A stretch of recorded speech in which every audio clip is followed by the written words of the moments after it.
Assalamualaikum warahmatullahi wabarakatuh. Halo semuanya.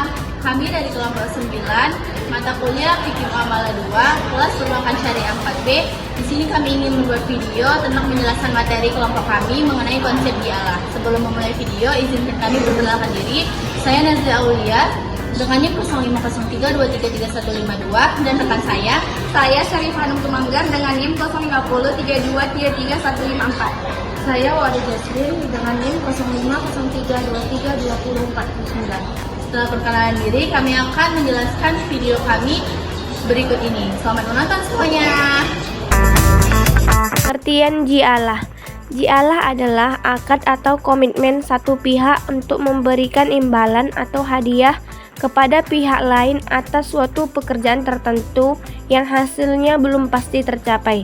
Secara etimologi, ji'alah berarti hadiah atau upah, sedangkan secara terminologi adalah janji sukarela memberikan upah bagi siapa saja yang berhasil menyelesaikan tugas yang ditentukan.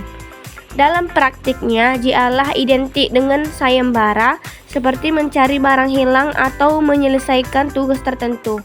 Ulama Malikiyah menyamakan ji'alah dengan akad sewa atas manfaat yang kemungkinan besar tercapai. Beberapa ketentuan penting dalam ji'alah. Yang pertama, harus ada pihak pemberi tugas ataupun yang disebut dengan ja'il.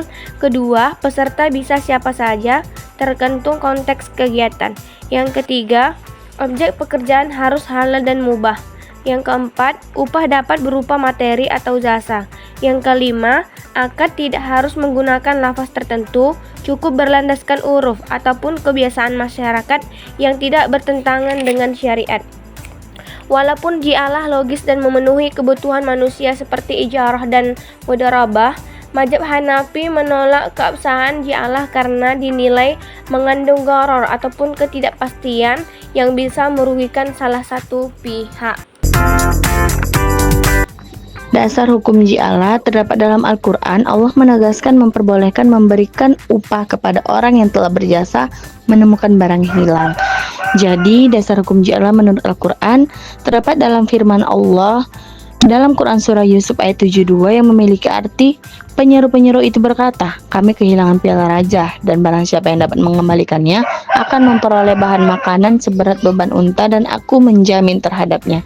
Jadi maksud ayat tersebut, bagi seseorang yang mengikuti sayembara dengan ketentuan orang dapat menemukan piala raja dan akan mendapatkan bahan pokok dengan seberat beban unta.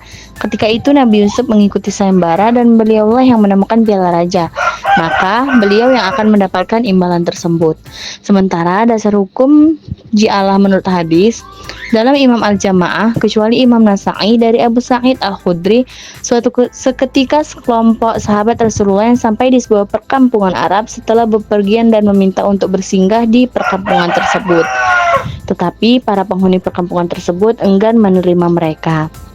Sementara dasar hukum yang terakhir menurut ijma, pendapat Imam An-Nawawi dalam Al-Majmu' Syarh Al-Muhajjab yang memiliki arti boleh melakukan akad ji'alah, yaitu komitmen seseorang untuk memberikan imbalan tertentu atas pekerjaan tertentu atau tidak tertentu yang sulit diketahui. Jadi dasar hukum ji'alah ini teman-teman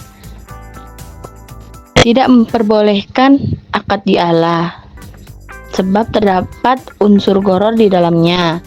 Namun sebagian ulama Hanafi memperbolehkannya, tetapi dengan tujuan ada nilai manfaat dalam memberikan imbalan, sebab mencari seorang budak yang melarikan diri dari tuannya, itu contohnya. Jadi dalam akad ji'alah ini teman-teman diperbolehkan memberi upah seperti yang diterapkan akad ijarah dan mudharabah. Namun dalam akad ji'alah terkadang masih belum jelas terkait pekerjaan dan waktu dalam memperoleh imbalan. Karena akad ji'alah bersifat tidak mengikat, maka hal tersebut tidak membatalkan akad. Selain itu, akad ji'alah berdasarkan kesepakatan para ulama merupakan sebuah keringanan karena mengandung ketidakjelasan mengenai pekerjaan dan waktu, namun dibolehkan dengan adanya izin dari Allah untuk kemaslahatan para pihak.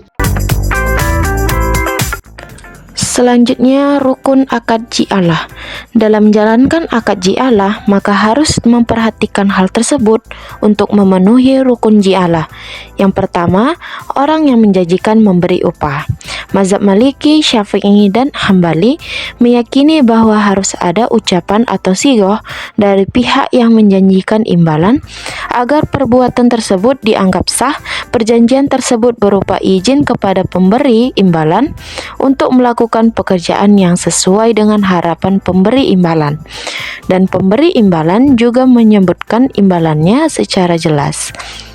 Yang kedua, pekerjaan.